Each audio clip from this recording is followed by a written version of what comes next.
So sorry. Can you hear me? Yeah, I can hear you. I'm just sort of laughing. You're still wearing the crown. Oh. Yeah, I was just. Oh dear. Thank you for that. How are you? Yeah, oh, I'm doing very good. I successfully managed software. I had my friend come over. She's a volunteer. Um, she does the computer state a portion of it, and then in return, I give her in. Oh, she's getting a smoky treat. I got to do that too. In Sorry. return, I give her, things to help her family, toilet paper. I won't let her have any paper towels. I said, you'll end our friendship if you ask for paper towels because I'm constantly cleaning up fecal matter with animals. So I go through a lot of paper towels. And on the other hand, I said, never ask for bleach. Okay, bleach, that's like chocolate. Let's do an introduction first. Oh, okay. Well, Okay, my name is is this all you Angie. need? No, it's okay. My name is Angie. I'm a going back to work journalist, almost 60, and I've been transitioning back to work much earlier than I anticipated because of what is referred to as the Hampstead case, which is in February last year, 21 videos went viral in the millions of Gabriel and Elisa disclosing about a ritual abuse cult in Hampstead in London.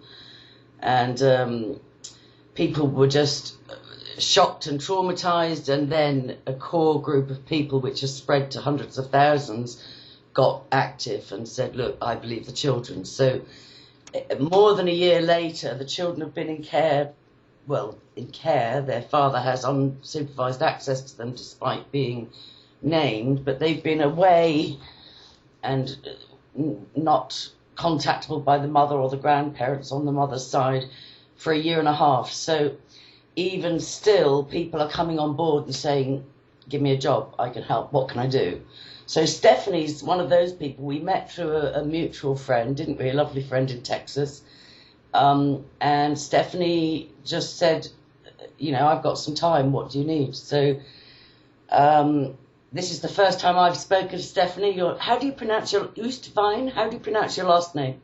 Well, that was a good badgered attempt. It's OOSTVEEN. OOSTVEEN. Or OOSTVEEN. My husband always says it's just two syllables, Stephanie. OOSTVEEN. I said, well, that's great, sweetheart. But why do you tell people OOSTVEEN? Why? Names get Okay. Americanized. My daughter's father was Iozzolini from Sicily, but at Ellis Island, they change the names and they Americanize them to make them more pronounceable or manageable or so on. Well, I So got a little bit of Telefano, uh, which is of Italian descent. and is your name Danish? Is it what is it Yes, originally? it's Dutch. Danish. Okay. So it's lovely to meet you. Thanks for throwing in your And same contribution here. to the Hampstead case. And will you tell me a little bit about yourself? What do you do? Where do you live? What's your life like? What makes you care about? I mean, I think every human being should care about children in trouble, but what stirred your heart? Just talk to me a little bit about yourself. Uh, well, you've got the name. It's Stephanie Oostveen. A little bit of I would say a mutt as far as lineage. Father's Yugoslavian, German, and Jew. Mother Indian, English, and Italian. There we go. So Wow. you got a little bit of everything there. Now, I've been married to my husband for, this year, in January, it'll be 27 years. We've been together for 26. No, Oh, no. When it's 27, it'll be 27 and a half years we've been together. So, we live on a farm due to, I had to have a farm, had to have lots of animals. So, he had to make a choice, either play the field or live in Steffi world. So that's what's happened. I have a beautiful courtyard.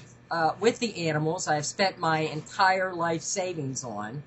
What animals do you have? Well, let me see. On the domestic side, lots of chickens, and then 2 large horses, 2 mini horses, 2 dogs, 2 cats, 2 rats. Then the spotted skunk, the standard skunk. Let me see, sugar gliders, which are like little flying squirrels. Don't ever let them all get out of your cage. There's hundreds of them, and you're like trying to save all of them, and they're biting you while you're trying to put them back in the cage. Let me see, a ferret, a lot of little monkeys, and Really? larger monkeys, kinkajous, guadamundays, fennec foxes. Wow. I think that's it right now. It's Yeah. it's almost like an exotic farm. Yes, it is. And how And many- a pig, which is not quite yet ready to join us in the freezer.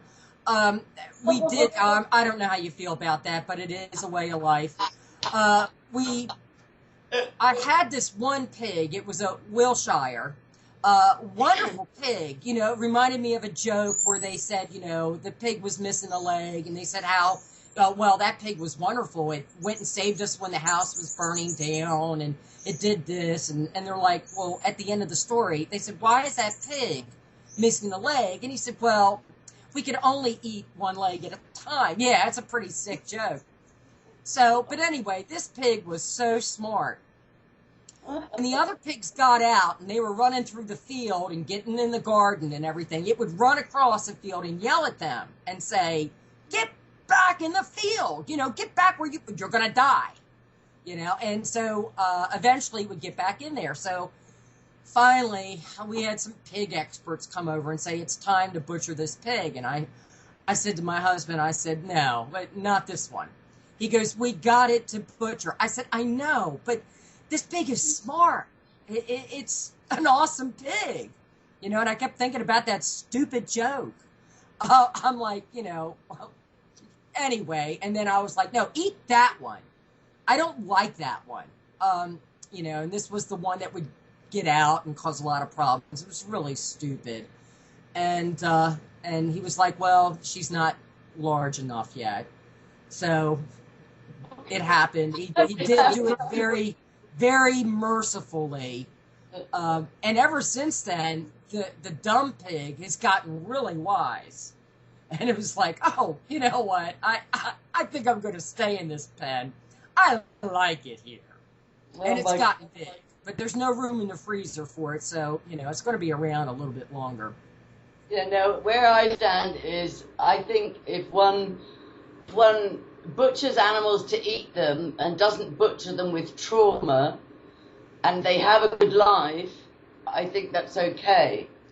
I don't agree with animals being tortured at the height of terror to extract adrenaline from them. I don't eat a lot of red meat, but I remember, because my family has a farm in Ireland, and that we have a pig story. We had 2 pigs. They're hard to look after. Got a pig story. I don't know how we got on the pig stories. It's like we probably offended thousands of people, but never mind. But no, my daughter and my niece were about maybe 4, 5, 6. And so they love the animals. That's what children do. They love them. And then my father took them with him to bring the pig to the slaughterhouse. And the children were so traumatized, they wouldn't eat. They were just devastated at the idea of, this is the pig we're playing with, and now this is pork chops for dinner. And it was like, you know, it was hard. We had a cow as well called Daisy, and she had a calf called Upsa. But it's a difficult thing to reconcile. I just leave that thing to the men. I think if I was starving and the hunter-gatherer man went and brought back a wild boar, and, you know, and we ate it and it died a humane death, I'd be okay with that. But I personally am squeamish about that side of things. But anyway, I don't know how we went there. I can take you places you've never been before, my dear. It's just the way the brain works. Do you live in Texas? Where do you live? Oklahoma, which people say in Texas is Texas. Uh, I dispute that. It's sort of like if you're in Maryland, uh, people in Maryland make fun of people in West Virginia. Uh, some of them say everyone's got one leg shorter than the other. I don't know where that animosity comes in. I think we're all the human race. I want to do a vlog about that. I'm gonna do a vlog about that. And Elisa and Gabriel really unraveled and demonstrated how that's part of the training in generational cult families. They train people to brutalize each other. And it's become a human condition. People do it unconsciously. Like Gabriel talked about that Daddy told him he had to hurt Elisa and he had to make her bleed and he had to bash her head on the floor and he had to draw blood. And they were part of their daily training. This is trauma-based mind control that I was brought up in as well. Part of their training was to brutalize each other daily so that it became second nature. And I think humanity as a whole, they've succeeded because that is part of our culture. Instead of people saying, I want to celebrate this about you or I want to acknowledge that about you, humanity as a whole is like, oh, look. Oh, did you see that? Oh. And it's like part of our carnal nature to tear each other down. And it's horrible. Phil, working with animals, I have found that people do that because usually if they do, they have they're insecure about themselves. Yes. And when you attack another one, it moves you up a step. Yeah. It's what I'm saying. And that sort of removes you. But yet, on the other hand, I think people, as a rule, do hypocrite well. Oh, they do. I mean, it's, this is okay in this case, but don't do it in this case. I give you a classic hypocrite. That I was going to a church in Bilderston in Suffolk, and there was a revival of youngsters. There was like 125 youngsters in their teens, and they were wounded and damaged and had a lot of issues, but they were all coming to know Jesus and excited. There was an elder, a deacon in the church. He was in the pub every night. He had a beer belly like this. He used to put them out of the church. He wouldn't serve them communion if they smelled of cigarettes. And yet he would go straight from there to the pub. He had the sin of gluttony. He was, sorry, but he did. And it's like, you're looking at their visible sin and you're doing your sins in secret and you're judging. Like, take the plank out of your eye before you go looking for splinters in wounded humans. Where's your compassion? Anyway, so that's my hobby horse. So tell me more. So you've got all these animals. I didn't like that thing you said, like your husband had to shape up or play the field. Like, that's another thing with, I'm sorry about he called himself a hose monster. Do you know what a hose monster is? Do you wear the trousers? Do you know that expression? I don't like to control anybody. What happens is, because I've sort of been the entrepreneur part or the one that would continue to work at a job that I really hated, I would do that. But it got to the point where I was so conditioned because I came from an extremely abusive family that you always attract your own neuroses. Until you heal, yeah, definitely. Well, maybe even after you're healed. Oh, yes. And there for a while, I just started giving it back. Okay. And so when I say play the field, actually that was his decision. He saw me and said, and in his mind, he was like, this is a girl I want to settle down with. This is what I want. But during that time that we were dating, it was like people kept coming out of the woodwork like roaches when you turn the lights out. Like, oh, no, I want a slice of that or a piece of that. And I was like, well, take him. I don't need that. Just go for it, I hung out with him and continued to stay with him because of the way he helped me feel about myself, which is really any good relationship. Yeah. They should help you feel good about yourself. Absolutely. It got to a point he had an extremely dysfunctional family. Oh, wow, what a coincidence. And they had always told him, find yourself a little German girl and marry her, and then you'll be okay. Well, I guess that's what my husband did, or so he thought. So he brought me home to meet his parents, and they were very upset and just very blew me off. And it took a while to figure it out.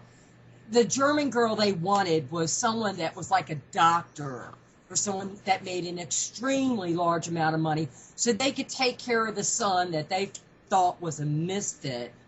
They never identified his own worth. This man's incredibly smart, incredibly talented. It's so sad what human beings do to each other to try and make us conform and fit in a box. We project our own issues onto our children. That's what happens. We want to extend our life through them. And yeah, well, not always, because like it works in the reverse. Just talking about Hampstead, when it's a generationally abusive family, which I also come from. It always happens in generations. It's so sad. And they say if it gets to the third generation and they haven't disclosed, it's almost, 90% chance there will never be a disclosure. If you can embed 3 generations of abuse without the lid getting blown off, the chances are you have successfully created a generationally abusive family, because that's the toxic air the children grow up in. They think it's normal. They think it's normal to get brutalized. I remember a girl back in the 80s, I only saw her interviewed, and somebody said to her, why didn't you tell, or did you like it? She said, I thought it was just like eating your vegetables. I didn't like it, but I was told I had to do it. It becomes normal, and that's the absolute bottom line on social engineering and like generational curses. So I just want to clear my head now, right? So because the field thing is freaking me out. So are you happily married? It sounds like you are. Oh yeah, we're happily married. Oh no, there's no, oh honey, I'm bringing somebody home for you. But he did go through a little bit of that. He went through. If this ever goes on YouTube, he's gonna really be angry at me. He is so Christian. He's got a big cross on his arm, and he's got the kid's name on it, and and he's like, if anyone ever says anything to him, he holds up his arm and goes, "What do you think?" I'm like, "Okay, all right, you're definitely." It sounds like you love each other, and it works. Oh yeah. So you're going to have to take me with a grain of salt, dear. I say some stuff that sometimes will catch you, and you'll go, "Oh, I need to focus in on that."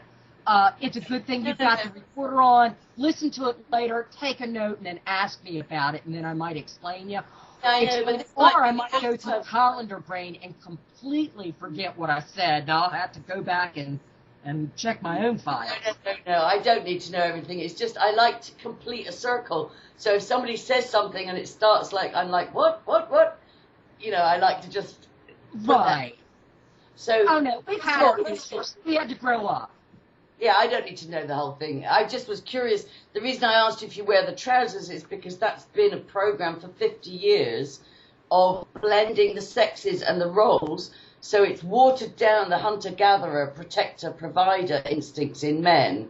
And the women were manipulated into feminism and going to work. It was all, if you look at Aaron Russo, he was murdered actually, but he spoke about Rockefeller, I think it was, telling him that they funded feminism as a way to earn more taxes by getting that other 50% of the population to work. Get them out of the household. And then the whole thing about gender fluidity and, making people sterile with all the different things. It's almost like you can see it all working towards androgynous.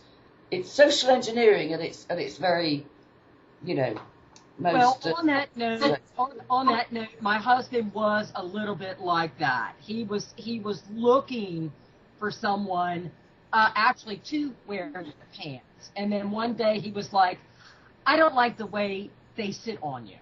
Okay, Good. he's like, "You can't have it both ways." So they became slightly abusive, and I got to a point where I was just like, "Oh, we have to stop this." So there was a little bit of tough love there.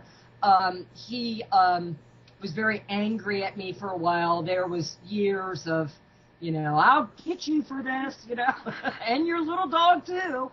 But then there comes a realization. You get older, and you realize, oh my goodness, I've been with this person so many years. I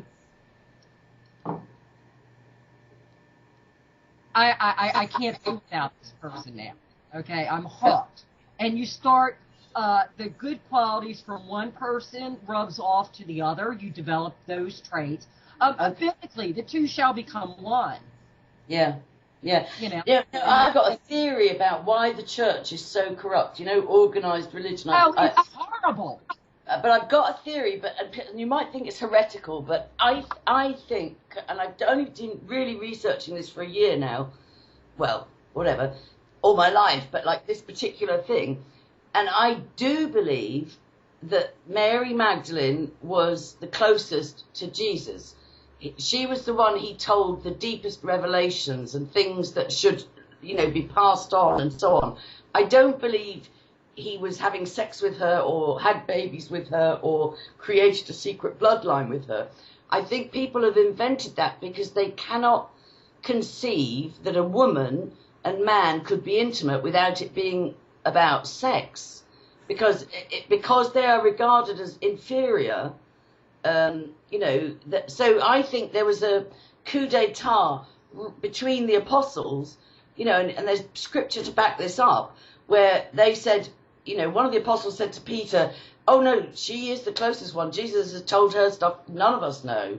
And Peter didn't like that, and she was deposed. And I think her mistake was she took the path of least resistance, which we would call Christian, and she just stayed quiet. And I think what's rising up now is warrior women who are not ashamed of being strong, and it's not that we want to, take our men's balls away from them or we useless. No, yeah, I have plenty of castrated animals. I don't need a husband. And we do not need gigolos, and we do not need toy boys, and we do not need yes men. They can be as man as they want, but it's time for the women, I think, to do what Mary Magdalene didn't, which is say, hold up a minute, and just show me some respect, honor me like your queen, and I will do everything I can to help you, do what you're meant to do. Protect, provide, hunt, gather, go be Superman. That makes me happy, One thing I find is sometimes I'll say something, we should do this, and then he disregards it. He might, whatever, and then he'll end up talking to someone else, and then he comes back and it becomes his ideal. I think that's great, honey. Go for it. We're going to do that. I love Godwin. I love Scarlett. Sometimes you have to go, that's what I was saying to you as far as with the other gentleman. Let him help you. You guys have done an internet bonding thing there. Now, I don't know if since you guys had a falling out, because he's a little bit of ADHD, is he not? We both are. Okay. So, but I think when he was telling you, I don't want my peas to touch my carrots. What he was trying to say is, no, I don't need interpretation. No, I just need love and respect, and I'll give it as well. I don't always succeed. I try not to criticize people unless they're doing really evil shit. Then I'm coming after you. And I try not to tell people how to live their life and behave unless they say to me, "Can you teach me something?" So it's okay. It's fine. No, I think he was testing you. I think he was testing you. No, it's just, it doesn't matter what it was. I adore him, and it's too late. It's like I adore him. Cutie. I like the hat. I like the hat. It's nothing to do with sex. It's just human beings are allowed to adore each other, and they don't have to go and just screw to consummate it, and then get, then hate each other, and then make a mess, and then have a drama. I moment while you're screwing. Okay, so no, I where I was working at, I very much bonded with a gentleman that came in. He was very grumpy. No one liked him. I was in the engineering field. I was a designer, drafter, many things. But he had given me a drawing, a sketch on a drawing to do. And I looked at it and I was like, this is beautiful. You did such a great job. And boom, all of a sudden, I became a pedestal. I mean, he put me on a pedestal because, I saw something in him. Everyone saw him as a bitter person, and I saw him for what he was. Well, we became extremely close friends. We'd go out and have our little smoky treats or cigarettes, and he would tell me stories about his wife, his son, his daughters, the new little bird he got her. But everyone at work thought that we were just getting it on. I know. And I'd have managers. I was always constantly looking for a role model, because my father was not a role model. Okay, he was a pedophile and an alcoholic and a merchant marine, and had a whole lot of baggage there. And we were always called. It took me years to find out what a parasite was, because he never called it. He just would say we were parasites. Oh. So, based off of that, I was always looking for someone as a father figure. Now, I did have people that take advantage of that because they themselves were predators. But I had plenty that saw what was happening, and we became friends. Now, the rest of the world, everyone wants to think the worst of another again, because that's going to make them feel a little bit better. It's demonic, satanic programming. Let's criticize. Let's pick on something. Let's highlight it. Let's attack. Let's destroy. It's demonic. Well, before I forget, because that colander is working really good, that sieve, all that good information just went right out the bowl. You had made a mention about after 3 generations. Yes. It's pretty much set in place. I just want to argue with you a little bit on that, because you've got to look at the rules of nature. Oh. I'm very much into genetics. Where'd you go? Go to the light. Go to the light. Okay. There was just something I wanted to, before you, I really want to hear that. There was something else that just... No, it's gone. I'll come back later. Carry on then. Yeah, okay. Well, you have a thing called genetics. And, people might associate that with Darwinism. I don't. I think it's, the way you're made a certain way.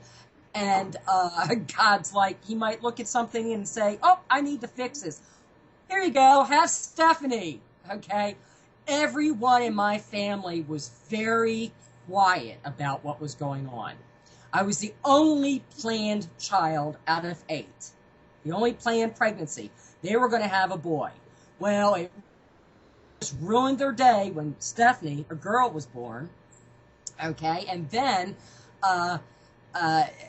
my lack of English language was not good.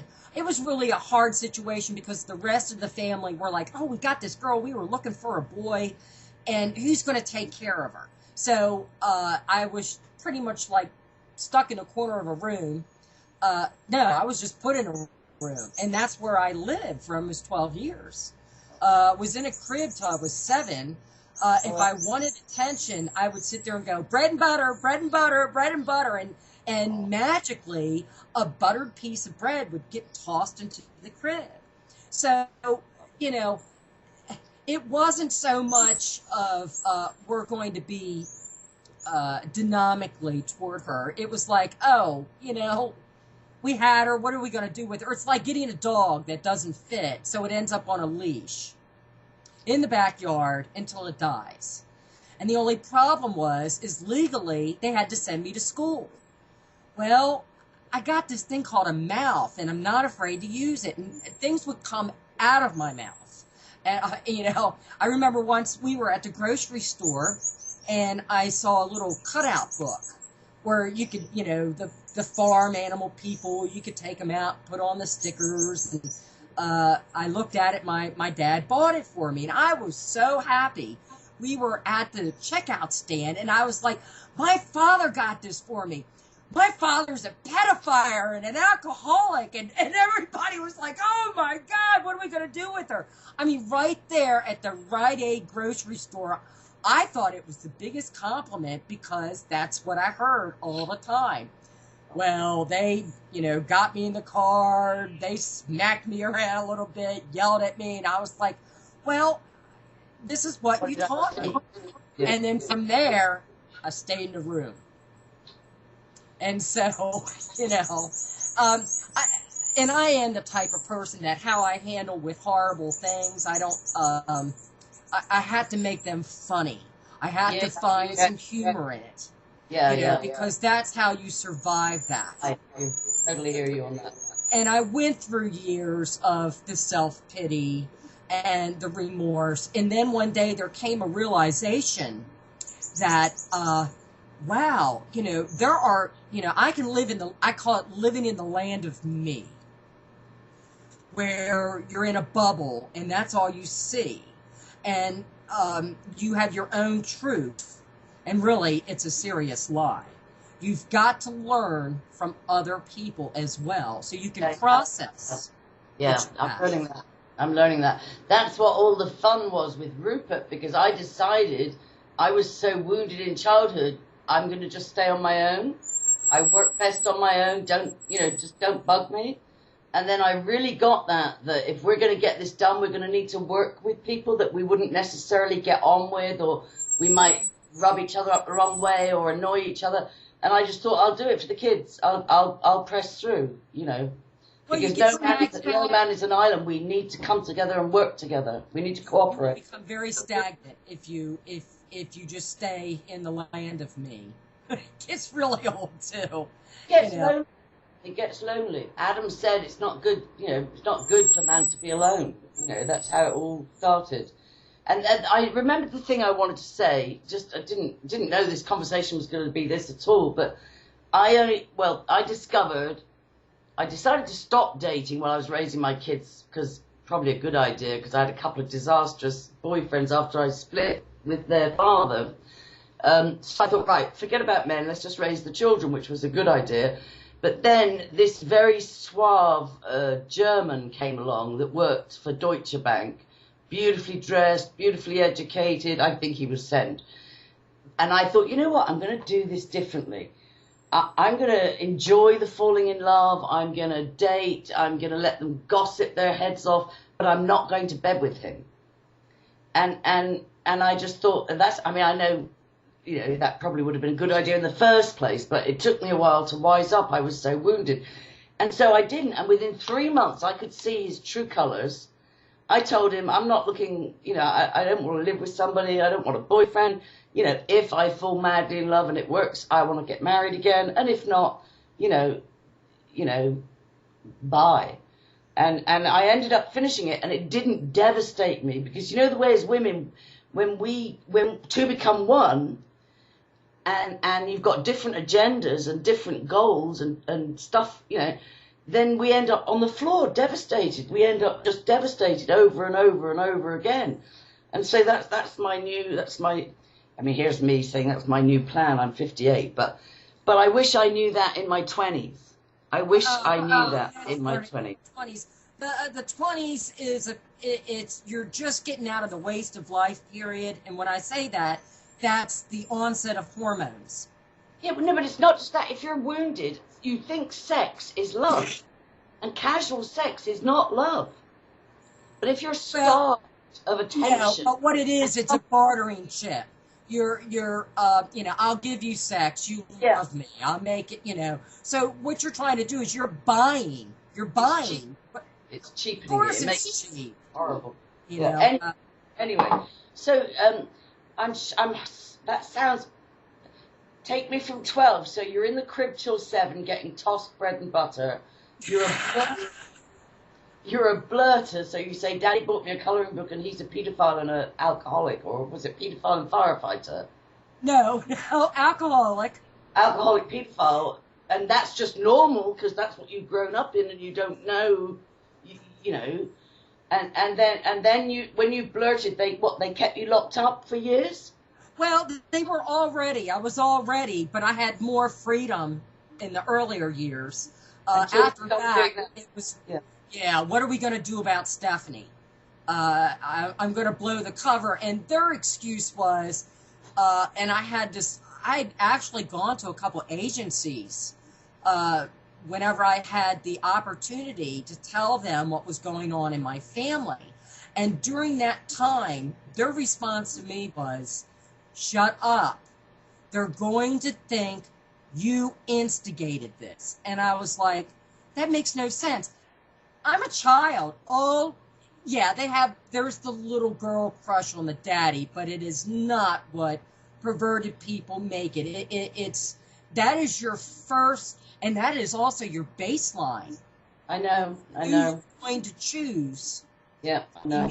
To, or to spend the rest of your life with. So that's a building block. So not to distort it, but what I was told is if you say these things, they're going to. That was just a silencing tool. Yeah, terrific. You're gonna be a whore. You're gonna be trouble. Yeah. That's what they did. That's why they made Gabriel and Lisa take part in murder and cannibalism and blood drinking and all that, because then they think, well, I can't tell because I'll go to jail as well, not knowing that they're the child that's been corrupted and it wasn't their fault. That this thing of you're complicit now, it's a classic tactic of pedophiles. But why did you say you disagree that 3 generations usually keeps the lid on it? Because I think, again, going back to genetics, then you're going to have someone like myself. The background with my mother and her generations of abuse through older relatives, uncles, the whole 9 yards. It led her to the point where she was looking for someone to love her. And what does she get? She picks a pedophile. The most horrible thing for this woman is to have children that you have given birth to. And as a mother, you're going to love those children. But here's the oxymoron. You're also going to hate them because they're the other woman. As they grow and they mature, now you're a new threat. You are a younger, more vibrant addition of what's decaying now. I know exactly what you're saying. My mother used to get rid of us when we hit. Kathy was put in care at 14, made a ward of the court. Fiona was sent to boarding school at 14. I only got to stay because I was the clever one, so I got to stay at home until 18 to do A-levels. But then I literally had the car packed and I got sent to London. I had no choice. I was not going to be living at home anymore. I turned down 3 proposals for marriage by the time I was 15 years old. I was born in 1961. I remember friends of mine had me babysit their child so they could go out, and then they said, well, you're going to have a friend come over.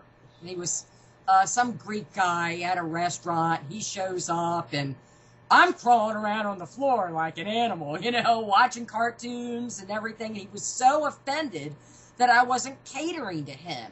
And then after he left, I think the next day I went over. This was an Egyptian Jewish family that had turned to Christianity. Well, okay, just leave it as they were good people. Okay. How can you say that? How can you say that?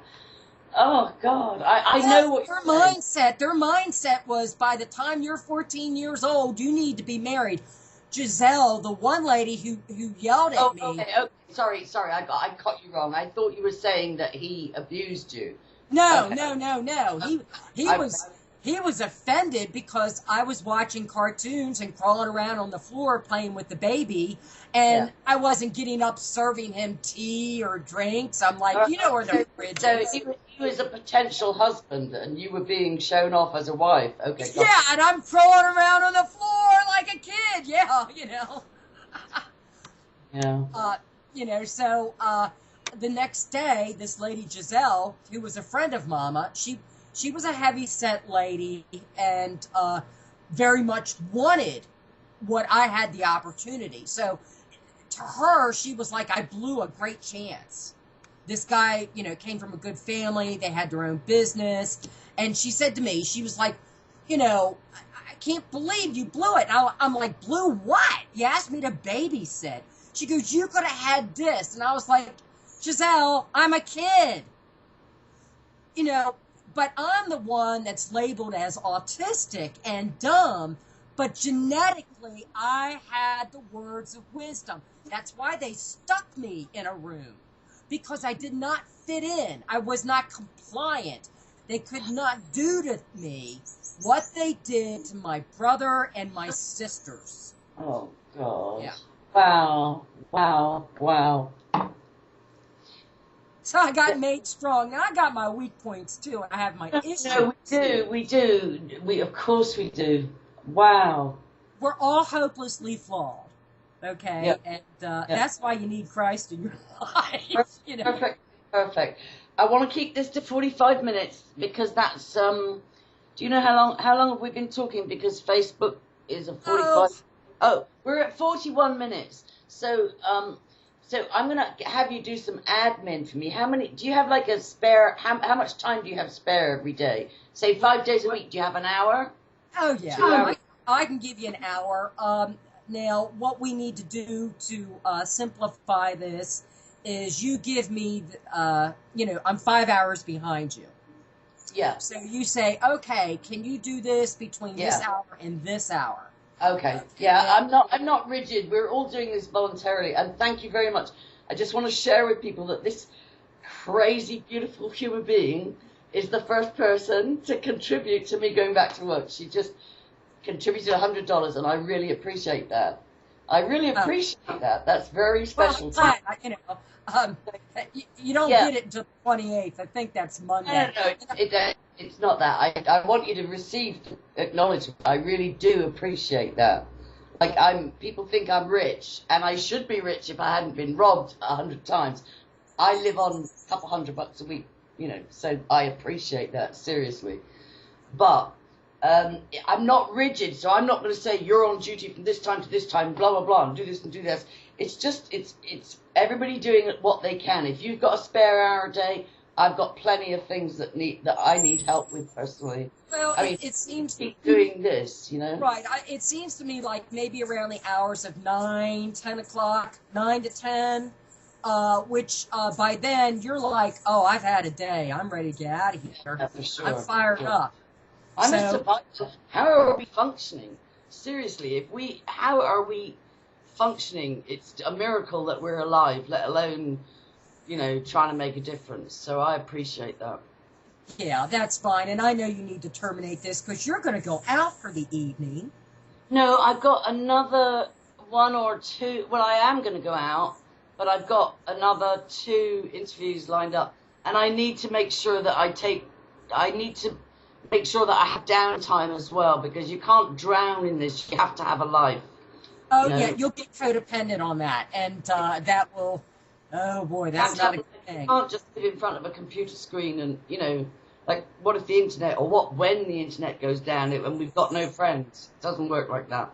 But do you want to say something?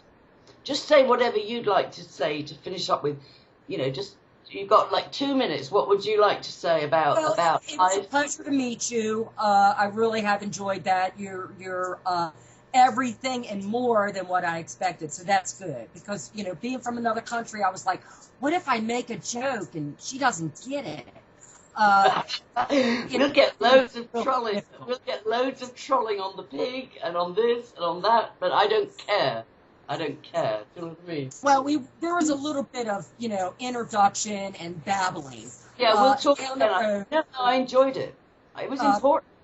Well, it is good, and it builds a foundation. But in the future, and this is something maybe I should not disclose, but I want it out. Okay. Ask your husband. Ask your husband. That's what I'll do. If he lets you upload, we'll upload.